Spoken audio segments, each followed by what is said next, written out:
नमस्ते दोस्तों। तो मैं आज जा रही हूँ आगरा से कटरा वैष्णो देवी के यात्रा पे जा रही हूँ और उनके दर्शन करने जा रही हूँ। तो ये वैष्णो देवी की यात्रा इतनी सरल नहीं थी मेरे लिए। तो ये मैं आगे वीडियो में आपको बताऊंगी। तो ये देखिए, ये मेरी ट्रेन चल पड़ी है। ये सेकंड एसी का मैंने टिकट लिया था और पहले तो मेरा ये टिकट कंफर्म ही नहीं हो रहा था, तो मुझे लग ही नहीं रहा था कि मेरी ये यात्रा हो पाएगी।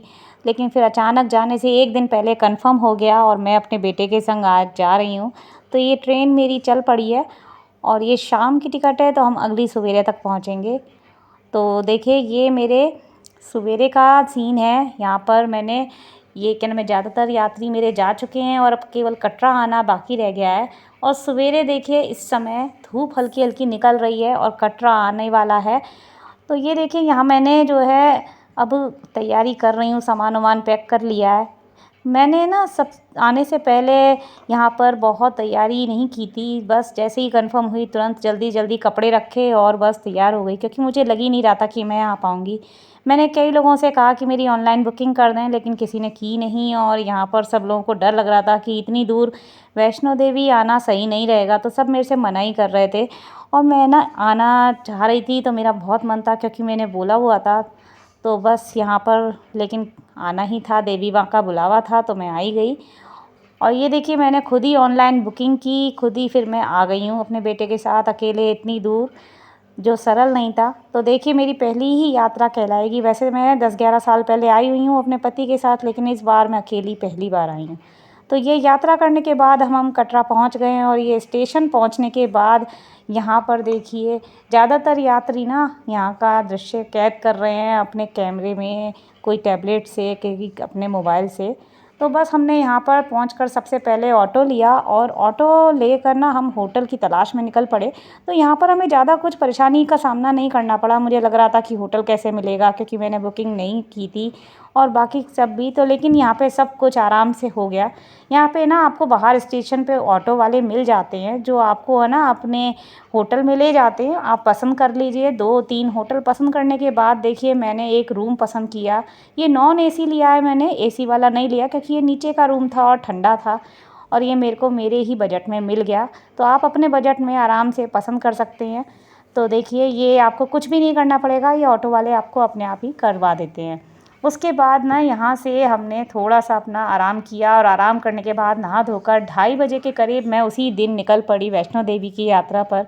तो यहाँ भी ना देखिए, होटल वालों ने ही हमें बाणगंगा तक छोड़ दिया और यहाँ पे सबसे पहले हमने यहाँ पे ये आईडी कार्ड लिया, जो लेना पड़ता है, ज़रूरी होता है। और उसके बाद फिर हम यहाँ से सीधे आगे निकल चले। तो होटल वालों ने हमें अपनी वैन के ज़रिए अपनी गाड़ी में छोड़ दिया था बाणगंगा तक, और बाणगंगा पहुँचकर हमने आगे की अपनी यात्रा खुद ही करनी थी। तो चाहे आप वो पैदल कीजिए, चाहे आप वो कैसे भी करें। लेकिन मेरे को प्रॉब्लम थी कि मैं ना थोड़ा-सा पैदल चलने में ज़्यादा परेशानी होती है।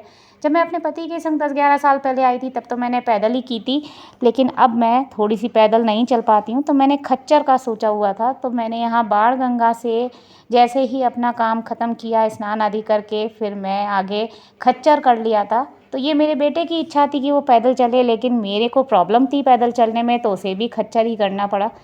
तो यहाँ मैंने और मेरे बेटे दोनों ने खच्चर कर लिया है और इसके द्वारा अब हम आगे की यात्रा करेंगे। क्योंकि ये खच्चर जो है ना, ये खच्चर आपको जल्दी पहुँचा देता है। तो जो पैदल चलने में जो समय है, उससे आपका आधे से भी कम समय लग जाता है। तो यहाँ पर देखिए, जो भवन तक मुझे छोड़ दिया और यहाँ पे आप देख सकते हैं कि कितनी भीड़ है। कोई भी लग ही नहीं रहा है कि है ना, थोड़े दिन पहले क्या हुआ क्या नहीं। लेकिन अभी देखिए, बिल्कुल ऐसा लग रहा था ना कि वैष्णो देवी में भीड़ नहीं होगी, कम होगी या खतरा है या कुछ भी। ऐसा कुछ नहीं है। यहाँ पे देखिए, बहुत ही नॉर्मल वे से सब लोग आ रहे हैं, जा रहे हैं। और मैंने तो यहाँ देखा कि रात में भी लोग आते हैं और भीड़ की बहुत ज़्यादा ही मारामारी है। लेकिन श्रद्धा है बहुत लोगों में। तो आप भी आइए और दर्शन कीजिए छुट्टियों में, बहुत अच्छा लगता है।